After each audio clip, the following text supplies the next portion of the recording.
بسم اللہ الرحمن الرحیم نحمده ونصلی ونسلم علی حبیبہ الکریم الامین العزیز الرؤوف الرحیم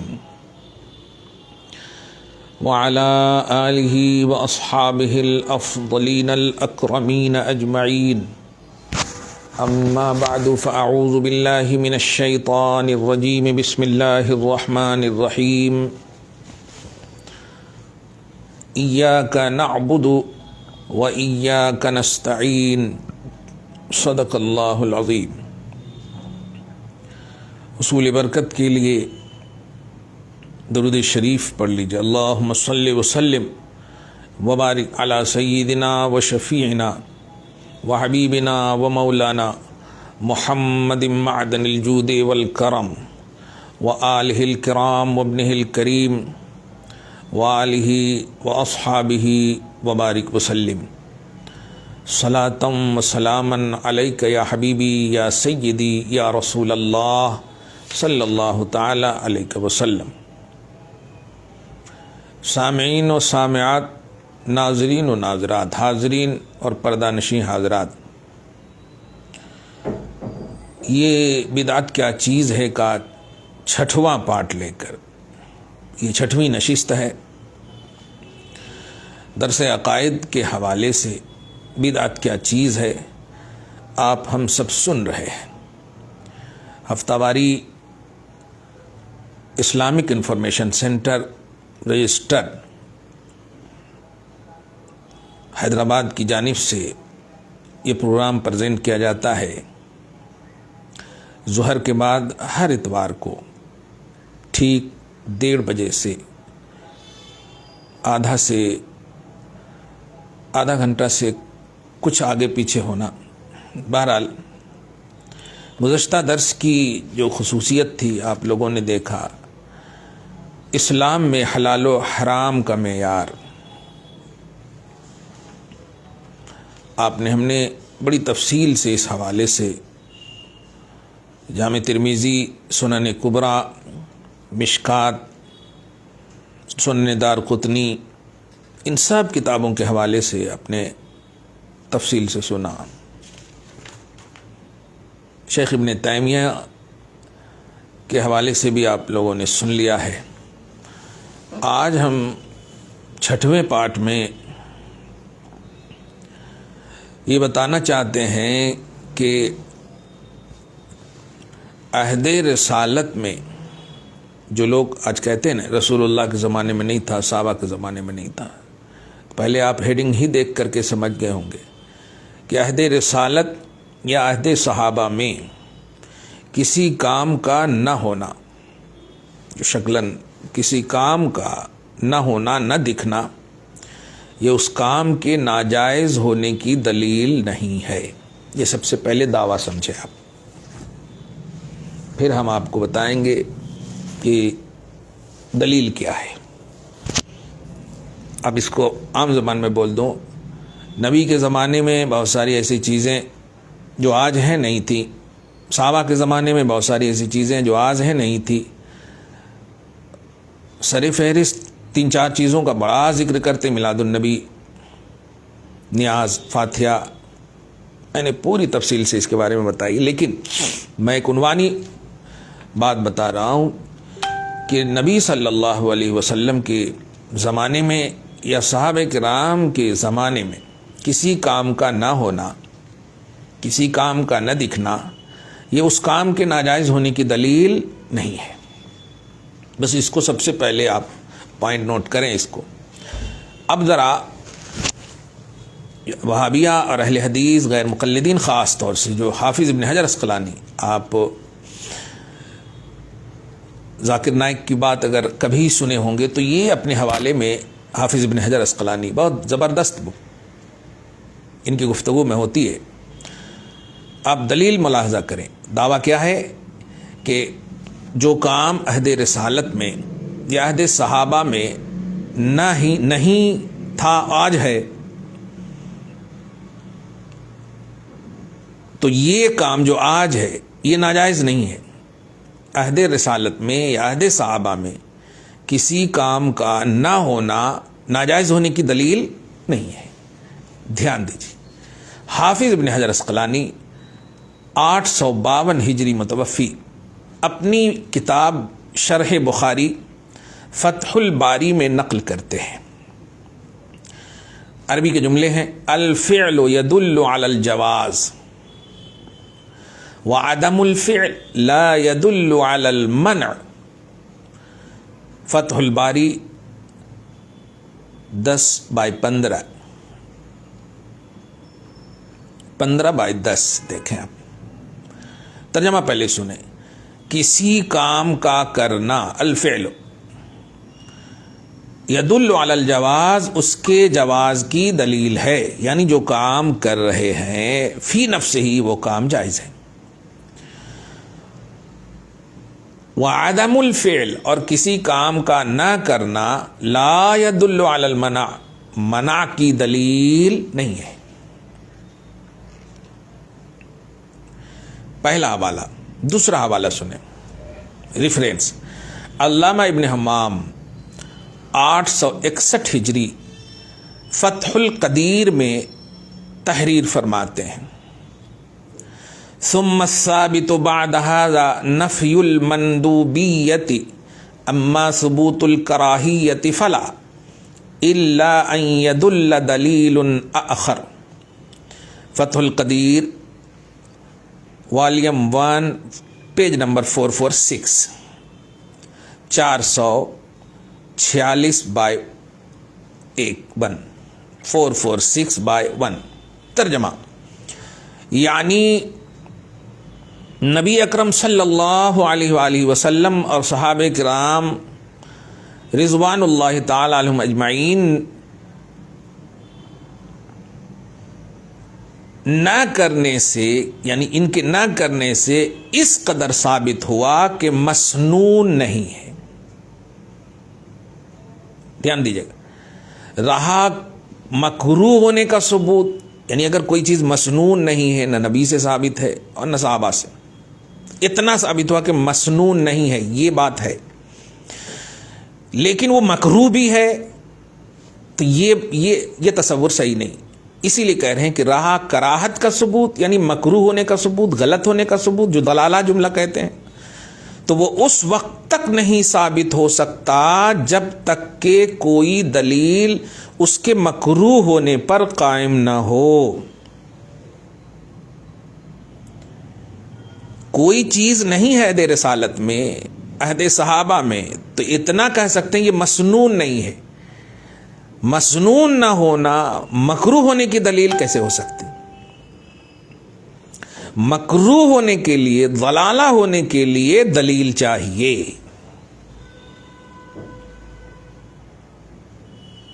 آپ ایک دم سمجھ گئے ہوں گے دوسری بھی دلیل سے. یہ دو دلیل ہے، عہد رسالت اور عہد صحابہ میں کسی کام کا نہ ہونا اس کے ناجائز و مکروہ و ضلالہ ہونے کی دلیل نہیں ہے، بلکہ زیادہ سے زیادہ کہ مسنون نہیں، نبی سے ثابت نہیں، لیکن حرام ہے، مکروہ ہے، یہ دعویٰ بغیر دلیل کے معتبر نہیں ہے. جو کوئی بھی فاتحہ، نظر نیاز، جو معمولات اہل سنت ہیں، محفل میلاد، یہ سب کو اگر مکروہ بتاتے ہیں، ضلالہ بتاتے ہیں، تو وہ نری جہالت میں ہیں، گمراہی میں ہیں. کیوں؟ اس لیے کہ اگرچہ اس شکل میں عہد رسالت یا عہد صحابہ میں نہیں تھا، تو کہہ سکتے ہیں مسنون نہیں ہے، باقی مکروہ ہونے یا ضلالہ ہونے کے لیے دلیل چاہیے، اور دلیل دے دیں. آپ نہیں دے سکتے، اور جب نہیں دیں گے تو یہ جائز ہے. ابھی آپ دیکھیں آگے،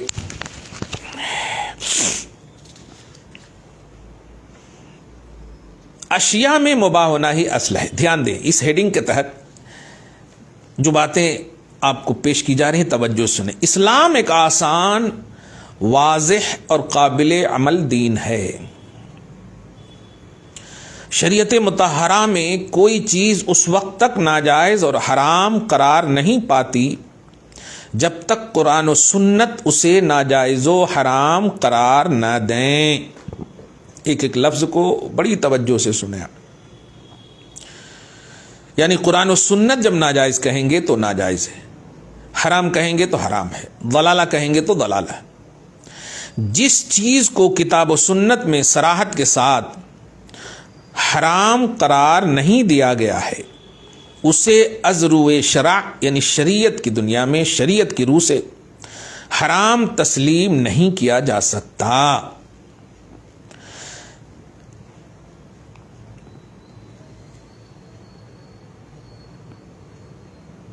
شریعت اسلامیہ میں یا شریعت اسلامیہ نے جائز اور حلال اشیاء کی فہرست نہیں شمار کروائی، بلکہ ناجائز اور حرام چیزوں کی فہرست مہیا کر دی ہے۔ دھیان دی، یہ ناجائز ہے، یہ ناجائز ہے، یہ ناجائز ہے۔ آپ جیسے ابھی دیکھیں گے پارہ نمبر 4 کی لاسٹ آیت کریمہ، پارہ نمبر 5 کی فرسٹ آیت کریمہ، کون کون حرام ہے، کون کون حرام ہے گنا دیا۔ حرمت علیکم امہاتکم و بناتکم اخواتکم و عماتکم، تمہارے نکاح میں یہ نہیں آ سکتی، یہ نہیں آ سکتی، یہ نہیں آ سکتی، یہ سب حرام ہے۔ اور اس کے بعد جب بات حلال کی آئی تو احل لکم ما وراء ذالکم، ان سب کے علاوہ حلال ہے۔ دیکھا آپ نے، تو حلال کی کوئی حد نہیں بتائی۔ اسی لیے ناجائز اور حرام چیزوں کی فہرست مہیا کر دی گئی جو کہ اللہ اور اس کے رسول کے مقرر کردہ واضح احکام پر مشتمل ہے۔ مثلا دھیان دیں آپ، انما حرم علیکم المیتۃ والدم ولحم الخنزیر، حرم خنزیر بہتا ہوا خون، مردار اور غیر اللہ کے نام پر ذبح کیے گئے جانوروں کے گوشت وغیرہ کو صراحتاً قرآن نے، شریعت نے حرام قرار دیا ہے۔ اسی طرح دیگر مشروبات و ماکولات، مشروبات پینے کی چیزیں، ماکولات کھانے کی چیزیں، پینے کھانے کی چیزوں، رشتوں، معاملات اور عقائد میں سے جملہ محرمات گنوا کر مسلمانوں کو آگاہ کر دیا گیا ہے کہ فلاں فلاں چیزیں تمہارے لیے حرام ہیں۔ حرام کا انڈیکس ہے، ابھی دلیل بھی آئے گی۔ اور ان کے علاوہ اس کائنات ارضی و سماوی یعنی آسمانی ہو یا زمین ہو، جو کچھ بھی ہے اسے تمہارے لیے حلال اور مسخر کر دیا گیا ہے تاکہ تم ان سے استفادہ کرو۔ حرام کا انڈیکس تمہارے سامنے ہے، ان سے بچنا۔ ان کے علاوہ جو ہے حرمت والے انڈیکس میں جو چیز نہیں ہے وہ تمہارے اوپر ڈیپینڈ ہے، استعمال کرو، استفادہ کرو یا نہ کرو۔ چنانچہ سورہ جاثیہ آیت نمبر 13 میں آپ دیکھیں، چند دلیل دیکھیں آپ بڑی توجہ سے آپ، وَسَخَّرَ لَكُم مَّا فِي السَّمَاوَاتِ وَمَا فِي الْأَرْضِ جَمِيعًا مِّنْهُ۔ ترجمہ، اور اس ذات، اس رب نے تمہارے لیے جو کچھ آسمانوں میں ہے اور جو کچھ زمین میں ہے سب اس کو اپنی طرف سے نظام کے تحت تابع کر دیا ہے۔ حقیقت یہ ہے کہ اللہ تعالی نے اپنی جملہ نعمتیں انسان کے لیے پیدا کیں اور ان پر اسے جائز استعمال کا اختیار دے کر احسان فرمایا۔ اگر وہ خالق کائنات رحمان و رحیم خود انسان پر ان نعمتوں کو حرام ٹھہرا دیتا اور انہیں ان سے مستفید ہونے کی اجازت نہ دیتا تو اس کا کیا ہوا یہ وعدہ کیوں کر اس کے رب العالمین ہونے پر شہادت فراہم کرتا جو اس قرآنی ارشاد میں مذکور ہے۔ چنانچہ سنے دوسری دلیل، سورہ لقمان آیت نمبر 20، الم تروا ان اللہ سخر لکم ما فی السماوات وما فی الارض واسبغ علیکم نعمہ ظاہرۃ وباطنہ۔ ترجمہ، لوگو کیا تم نے نہیں دیکھا کہ اللہ تعالی نے تمہارے لیے ان تمام چیزوں کو تابع فرما دیا ہے جو آسمانوں میں ہیں اور جو زمین میں ہیں، اور اس نے اپنی ظاہری اور باطنی نعمتیں تم پر پوری کر دی ہیں۔ قرآنی ارشاد کی روح سے حلال و جائز اشیاء کے عموم کے پیش نظر جب ہم حرام اشیاء پر غور کرتے ہیں تو یہاں بھی ہمیں اللہ کی رحمتوں اور بے پایا مہربانیوں کا اعتراف کرنا پڑتا ہے اس لیے کہ جو اشیاء بھی اسلام میں حرام ٹھہرائی گئی ہیں، خواہ ان کا حکم اللہ رب العزت نے دیا ہو یا اس کے پیارے رسول صلی اللہ علیہ وآلہ وسلم نے انہیں اپنے تشریعی و تکوینی اختیارات، تشریعی اختیارات کیا ہے؟ شریعت بنانے کا اختیار اللہ پاک نے حبیب کو عطا، تکوینی کائنات چلانے کا اختیارات سے حرام ٹھہرایا ہو، یا وہ چیزیں جن کی ممانعت کا حکم کتاب و سنت سے ائمہ مجتہدین نے نکالا ہو، وہ حکم کسی خاص مصلحت اور حکمت پر مبنی ہوتا ہے۔ مثلاً سنیں، اسلامی شریعت میں حرام کی گئی اشیاء خورد و نوش یعنی کھانے پینے کی چیزیں ان کے اندر جو قباحتیں اور تکلیف دہ چیزیں یا ضرر رساں یا ضرر مضمر ہے، آپ ذرا غور کریں، جو 14 صدیاں گزرنے کے بعد آج جدید سائنسی تحقیقات، ٹیکنالوجی کی دنیا میں ان کی تصدیق ہو رہی ہے۔ مثلاً ضرر رساں اشیاء کے علاوہ کائنات کی تمام چیزیں حلال قرار دی گئیں، چنانچہ اللہ تعالیٰ نے فرمایا هو اللہ الذی خلق لکم ما فی الارض جمیعا، البقرہ سورہ نمبر 2 کی آیت نمبر 29۔ وہی ہے اللہ جس نے زمین کی ساری چیزیں تمہارے لیے پیدا فرمائی، تمہارے فائدہ حاصل کرنے کی۔ اصل حقیقت یہ ہے کہ قرآن و حدیث نے حرام چیزیں بیان کر دی ہیں، اور جن چیزوں کے بارے میں خاموش ہیں وہ مباح اور جائز ہیں۔ قرآن کا قاعدہ ہے۔ اب ذرا سنیں، دلائل پہ دلائل آپ دیکھتے جائیں۔ قرآن کا قاعدہ ہے، سورۃ الانعام آیت نمبر 119، قد فصل لکم ما حرم علیکم۔ ترجمہ، اس نے تمہارے لیے ان تمام چیزوں کو تفصیلاً بیان کر دیا ہے جو اس نے تم پر حرام کی ہیں۔ ما حرم علیکم، کیا تم پر حرام ہے یا جو تم پر حرام ہے، قد فصل لکم، اس رب نے تمہارے لیے ڈیٹیل سے بیان کر دیا۔ اس آیت سے صاف ظاہر ہو رہا ہے کہ جس کے حرام ہونے کا ذکر صراحتاً یا ضمناً نہیں کیا گیا ہے وہ حلال ہے، کیونکہ ترک ذکر کا مطلب ہی یہ ہے کہ وہ مباح ہے۔ اگر وہ حرام تو بیان کر دیتا، اللہ نے فصل، ڈیٹیل کا جو لفظ ہے تفصیل، پر ثابت ہوا کہ ترک ذکر مباح ہونے کی دلیل ہے، حرمت کی دلیل نہیں ہے۔ تو اگر عہد رسالت میں کسی چیز کا ذکر نہیں ہوا عملاً قولاً کسی بھی طرح سے، یا عہد صحابہ میں کسی چیز کا عملاً قولاً ذکر نہ ہوا، اور وہ حرام کے انڈیکس میں بھی نہیں ہے، حرام کے انڈیکس میں بھی نہیں ہے، تو وہ مباح ہے۔ یہ قاعدہ بہت ہی امپورٹنٹ قاعدہ ہے۔ ایک اور مقام پر قرآن مجید جو میں نے ابھی کہا، چوتھا پارہ نمبر 4 کی لاسٹ آیت کریمہ، 5 کی فرسٹ آیت کریمہ، سورۃ النساء سورہ نمبر 3 کی آیت نمبر 24 میں فرماتا ہے اللہ تعالیٰ، محرمات یعنی وہ عورتیں جن سے شادی کرنا حرام ہے، ان کو گنوا کر ذکر کرنے کے بعد خود اللہ تعالیٰ ایک قاعدہ کے طور پر ارشاد فرماتا، وَأُحِلَّ لَكُم مَّا وَرَاءَ ذَلِكُمْ، اور اس کے سوا یعنی سب عورتیں، یعنی جو حرام ہے دیکھ لیا تم نے، ماں بہن جتنی بھی ہیں سب کو، وہ سب حرام ہیں، لیکن اس کے سوا تمہارے لیے حلال کر دی گئیں۔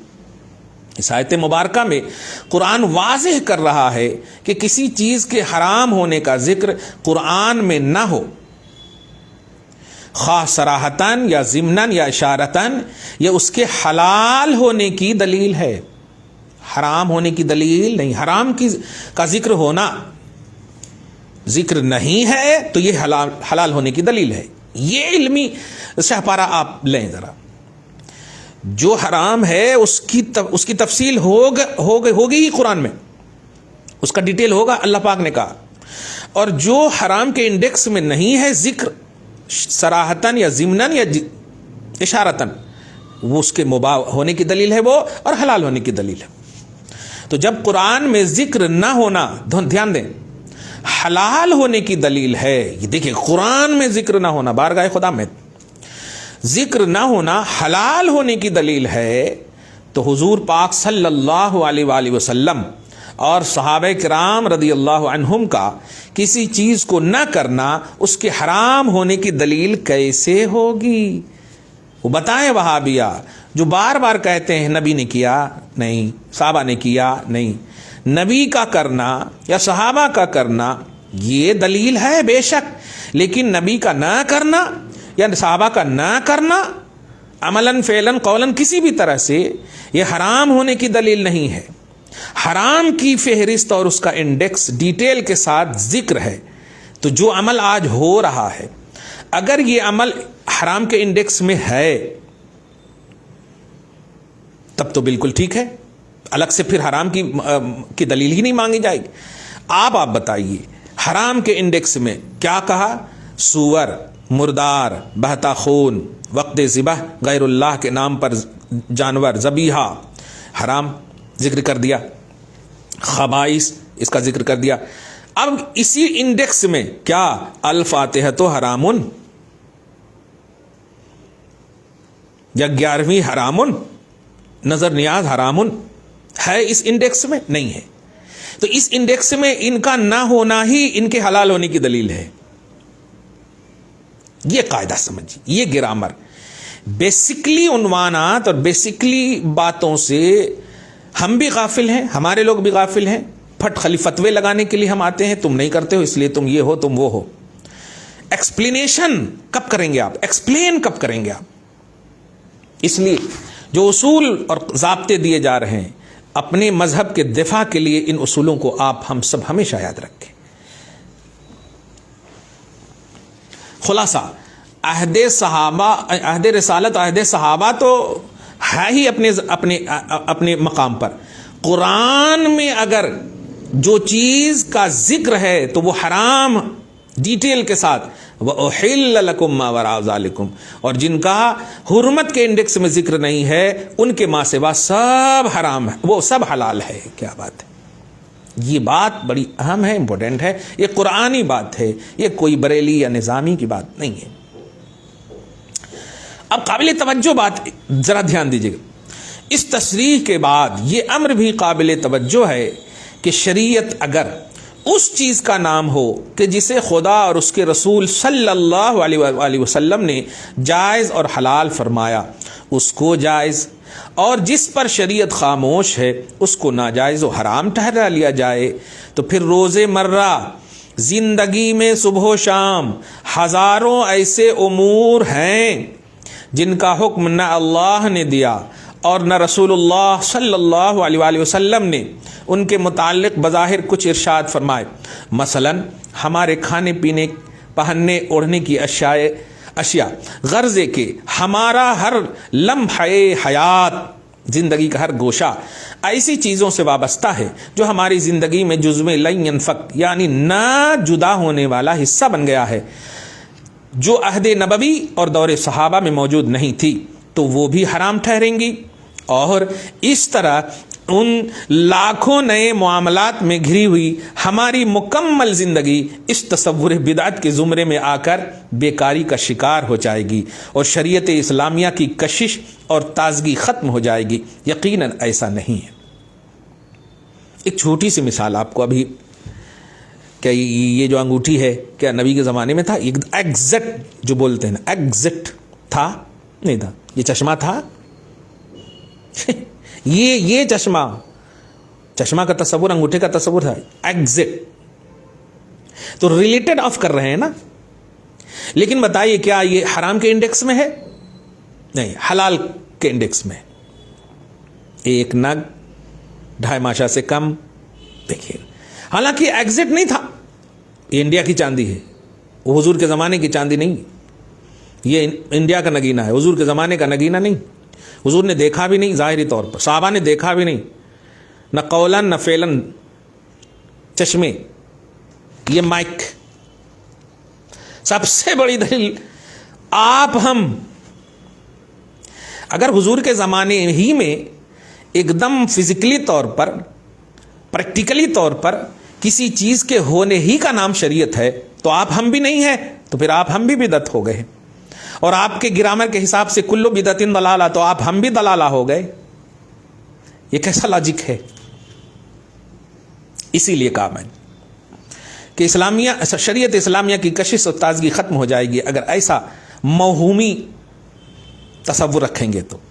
یقیناً ایسا نہیں، بلکہ وہ معاملات جن کے متعلق قرآن و سنت کے صریح احکامات موجود نہیں ہیں انہیں حضور صلی اللہ علیہ وآلہ وسلم نے، ابھی آپ نے ترمذی کے حوالے سے سنا، ترمذی حدیث نمبر 1726 دارالسلام، اور سنن کبریٰ بیہقی کتاب الضحایا حدیث نمبر 19722 19723 19724 کہ ما سکت عنہ فہو مما عفا عنہ، ما سکت عنہ فہو مما عفا عنہ، یعنی جس چیز سے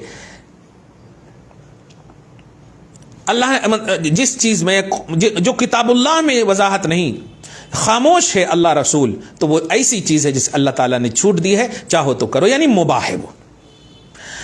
تو وہ معاملات جن کے متعلق قرآن و حدیث کے صراحت یا صراحتاً احکام موجود نہیں ہے قرآن و حدیث میں، انہیں حضور پاک صلی اللہ علیہ وسلم نے اپنی فیض ترجمان زبان پاک سے یہ لفظ وما سکت عنہ فہو مما عفا عنہ فرما کر جائز اور مباح قرار دے دیا۔ اس حوالے سے 3-4 حدیثیں، مثلا جامع ترمذی حدیث نمبر 1726، مشکات المصابیح حدیث نمبر 197 باب الاعتصام بالکتاب و سنہ، سنن کبریٰ حدیث نمبر 1725، سنن دارقطنی حدیث نمبر 4768، یہ سب آپ نے پیچھے مطلب 5ویں ایپیسوڈ میں دیکھ لیا ہے۔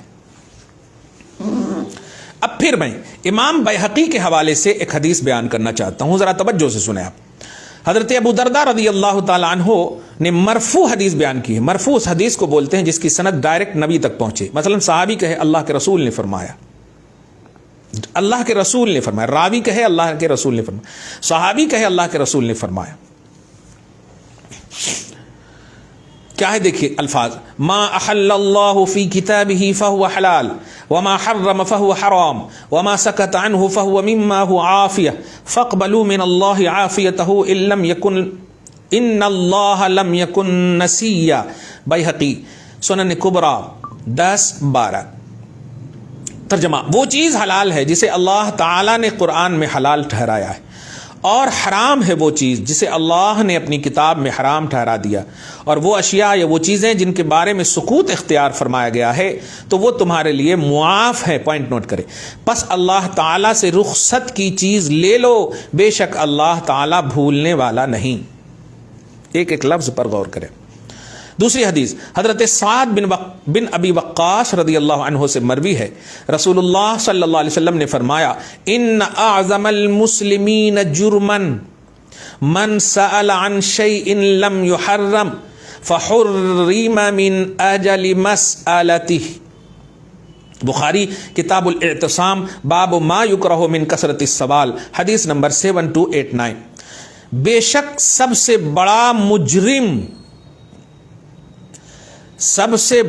مجرم وہ مسلمان ہے جس نے رسول سے کسی ایسی چیز کے بارے میں سوال کیا جو حرام نہیں کی گئی تھی، تو اس کے سوال کرنے کی وجہ سے حرام کر دی گئی۔ تم زبردستی کسی بھی چیز کو اب سوال کرتے ہو، اور شریعت کے اصول ضابطے جب دے دیے گئے، فٹ کرو، ریلیٹڈ آف حلال فہو حلال، ریلیٹڈ آف حرام فہو حرام۔ اتنا بھی لاجک نہیں۔ ایسی بھی سنیت سے، اہل سنت و جماعت سے یا سنیوں سے بغاوت اور عداوت اس انتہا تک کہ توحید اور رسالت کی ریئلٹی ہی سے دور ہو جا رہے آپ۔ تمام وہابی اہل حدیث غیر مقلدین جتنے بھی غیر اہل سنت و جماعت کے لوگ ہیں، بدعت کے حوالے سے یہ نفرتی سوچ بند کریں۔ ذرا اس حدیث کا فائدہ سنیں۔ معلوم ہوا کہ جس چیز کو کرنے سے نبی صلی اللہ علیہ وسلم نے منع نہیں فرمایا بلکہ اس پر خاموشی اختیار فرمائی، تو آپ کی خاموشی اس کے حلال ہونے کی دلیل ہے۔ بلکہ آپ مشکات شریف کے مقدمہ شیخ میں آپ پڑھے ہوں گے کہ حدیث تقریری اسے کہتے ہیں کہ کوئی بارگاہ رسالت میں آ کر کہا ہو یا کیا ہو، نبی نے خاموشی اختیار کی ہو، منع نہیں فرمایا، تو وہ بھی حدیث ہے، تقریری حدیث اس کو کہتے ہیں، حدیث تقریری، قولی، فعلی، تقریری۔ تو آپ ایسی چیز نہ پوچھیے جو نبی کے سامنے ہو رہا ہے، لیکن نبی نے فرمایا نہیں. نبی کی خاموشی، نبی کا دیکھنا یہ کافی ہے حدیث ہونے کے لیے. جس کے سلسلے میں نبی نے صراحت کر دی ہے، چاہے حلت کا ہو یا حرمت کا ہو، وہ ڈکلیئر ہے. صراحت نہیں کی ہے تو اب اس کو ایک ضابطے کے تحت دیکھیے، اس کے اجزاء، اس کا انالائز کیجیے. جو میں نے گزشتہ گفتگو میں کہا تھا، فاتحہ ٹھیک ہے، قرآن پاک بنیادی چیز ہے، اللہم یعنی یہ اللہ، دعا یہ بھی بنیادی چیز ہے، حلال کھانا پینا بنیادی چیز ہے، پاک طیب طاہر مطہر پانی بنیادی چیز ہے، با ادب با وضو بنیادی چیز ہے، پاک جگہ بنیادی چیز ہے. یہ ساری چیزوں کا جب انالائز کیا، تجزیہ کیا، تو اب ایک دم ریلیٹڈ آف حلال. اجزاء کی حلت نے صاف بتا دیا کہ الفاتحہ تو حلال. یہ چیزیں سمجھنا ہے آپ کو، ہم کو. خیر، تو حضور پاک صلی اللہ علیہ وسلم کی خاموشی اس کے حلال ہونے کی دلیل ہے، ورنہ سوال کے بعد اس کے حرام ہونے کا کیا معنی؟ اس حدیث میں جو بخاری کے ہیں کہ سب سے بڑا مجرم وہ ہے کہ ایسی چیز کے بارے میں سوال کیا جو حرام نہیں تھی، لیکن سوال کی وجہ سے وہ حرام ہو گئی. ارے سورہ بقرہ میں جو واقعہ ہے گائے کا، دیکھا آپ نے؟ قالوا ادع لنا ربک یبین لنا ما ہی، بتاؤ گائے کیسے ہیں؟ تو کہہ دیا گیا بقرۃ صفراء لا فارض ولا بکر، نہ بوڑھی ہو نہ بچی ہو. پھر اس کے بعد رنگ کیسا ہے؟ سوال کرتے چلے جا رہے ہیں. آپ دیکھیں گے کہ اگر وہ سوال نہیں کرتے، کوئی گائے بھی ذبح کر دیتے کافی ہوتا. یہ تفسیر میں بتایا گیا. اشیاء میں اصل حلال ہونا ہے. اور یہ جتنی بھی جماعت کے لوگ ہیں، کہاں ہیں ایسا سوال کرتے؟ کہاں ہے قرآن میں، کہاں ہے حدیث میں؟ یہ سب سوال کرنے سے پہلے نفس شیء کو دیکھو. آپ نفس شیء کو دیکھو. آپ عام کھانا روز بسم اللہ الرحمن الرحیم پڑھ کر کھاتے ہو نا؟ نہیں پڑھو گے تو شیطان گھس جاتا. صحیح ہے، ایک بسم اللہ پڑھے شیطان سے محفوظ. قرآن کی چند آیتیں، لا یستوی اصحاب النار للہ ما فی السماوات، تینوں قل، سورہ فاتحہ، مفلحون تک، پھر مختلف آیات. کیا بات ہے، اتنی کثرتوں سے پڑھیں گے تو شیطان بھاگنے کی بات نہیں ہے، ہمیشہ نہ آنے کا وعدہ کرے گا وہ کہ نہیں آنا چاہیے ان کے پاس. فاتحہ کا یہ مقام ہوگا. ایک بسم اللہ اگر نہیں پڑھے، درمیان میں یاد آ جائے تو بسم اللہ اول آخر پڑھنے کا حکم ہے، درمیان میں پڑھ لیں. کھانے کے آخری وقت تک آ جائے، ورنہ اس کھانے میں شیطان داخل ہو جاتا. تو آپ سمجھ جائیں وہ کھانا کیسا ہے. تو آپ گویا مطلب ان چیزوں کو روک کر شیطانی رزق یا شیطان کے داخلے والے رزق کی تلقین کر رہے ہو آپ، یا اس کو آپ پرموٹ کر رہے ہو؟ بس آ جاؤ. ایک اور بات دیکھیے ملا علی قاری کے حوالے سے. ملا علی قاری رحمہ اللہ الباری المتوفی 1016 1014 ہجری، حضور صلی اللہ علیہ وسلم کے اس ارشاد کہ لا تبحثوا عن تلك الاشیاء، حضور کا کہ ان چیزوں سے بحث نہ کرو، ان چیزوں کے متعلق بحث نہ کرو. ان کی تشریح کرتے ہوئے وہ خود عربی میں ایک جملہ کہتے ہیں، دل علی ان الاصل فی الاشیاء الاباحہ كقوله تعالی هو الذی خلق لکم ما فی الارض جمیعا، مرقات المفاتیح 223/1 223 جلد 1. ترجمہ، حدیث مذکور یعنی لا تبحثوا عن تلک الاشیاء، حضور کے جو ارشاد، معلوم ہوا کہ چیزوں میں اصل ان کا مباح ہونا ہے. جیسا کہ اللہ تعالیٰ نے فرمایا وہی اللہ ہے جس نے تمہارے لیے زمین کی ساری چیزیں پیدا کی. تمہارے لیے سے مراد فائدہ حاصل کرنے کے لیے. فائدہ فاتحہ کی چیز پھینک دو معاذ اللہ. کیسے تشبیہ دے دیتے ہیں آپ حرام سے. ارے حرام ڈائریکٹ کہنے سے پہلے ذرا سوچیں. آئندہ ایپیسوڈ میں انشاءاللہ میں تمام غیر اہل سنت و جماعت کے لوگوں کو شرعی عدالت میں کھڑا کروں گا. عنوان ہی دوں گا کہ شرعی عدالت میں اہل بدعت کون. 7ویں ایپیسوڈ میں آپ ضرور حاضر ہوں. بتاؤں گا کہ کسی بھی چیز کو اپنی زبان سے اپنے من سے حلال و حرام کے معیاری گفتگو یا حلال و حرام کا ٹاپک دے دینا، یہ حلال ہے یہ حرام ہے، اور اس کا کوئی بیس قرآن و حدیث نہ ہو. کتنی بڑی وعید شدید سنائی ہے قرآن اور حدیث نے، میں اس پر بحث کروں گا. آج کی گفتگو کا خلاصہ یہی ہے کہ صحابہ عہد رسالت یعنی حضور کے زمانے میں یا صحابہ کرام رضوان اللہ تعالی علیہم اجمعین کے زمانے میں عملاً یا قولاً کسی فعل کا نہ ہونا حرام ہونے کی دلیل، ضلالہ ہونے کی دلیل، مکروہ ہونے کی دلیل نہیں. زیادہ سے زیادہ مسنون نہیں ہے یہ بول سکتے، سنت رسول یا سنت صحابہ سے ثابت نہیں یہ بول سکتے. حلال و حرام کے لیے، ضلالہ کے لیے، مکروہ ہونے کے لیے دلیل کی ضرورت ہے. آج کی گفتگو اور دکھا دیا میں نے کئی ایسی مثالیں آپ کو قرآن پاک سے، تقریباً 4 5 10 آیتیں تو آج آپ سنے ہوں گے. مثلا آپ دیکھیں سورہ جاثیہ کے آیت نمبر 13، سورہ لقمان کے آیت نمبر 20، سورہ بقرہ کے آیت نمبر 29، سورہ انعام کے آیت نمبر 119 یعنی 119، سورہ نساء کے آیت نمبر 24، سورہ بقرہ ہی کی وہ مذکورہ آیتیں جو آیت نمبر 229. تو اتنی آیتوں سے بتایا کہ جس چیز کو اللہ تعالیٰ اس کے رسول نے یا کتاب اللہ میں مطلب حرام ہونے کی ڈیٹیل، اس کی تفصیل موجود ہے، تو قرآن میں جس چیز کے حرام ہونے کی تفصیل ذکر کا جو دعویٰ اللہ پاک نے کیا ہے، تو اس کا صاف مطلب یہ ہوا کہ حلت کو اس طرح بیان کیا کہ حرام تو یہ ہیں، اور اس کے ماں سوا، اب ماں سوا کی انتہا ہے نہیں ہے، حرام ہے. 1400 سال کے بعد یہ ماں سوا میں فاتحہ داخل ہے، یہ ماں سوا میں نظر نیاز داخل ہے. یہ اصولی طور پر کہہ رہا ہوں، یہ گرامر کے طور پر، کیونکہ اگر حرام ہوتا تو اس کا ڈیٹیل اللہ پاک نے سورہ انعام کے آیت نمبر 119 میں ضرور کیا ہوتا. جیسے کہ حرام کا ڈیٹیل، حرم علیکم المیتۃ والدم ولحم الخنزیر وما اہل لغیر اللہ بہ، ڈیٹیل ذکر کرے.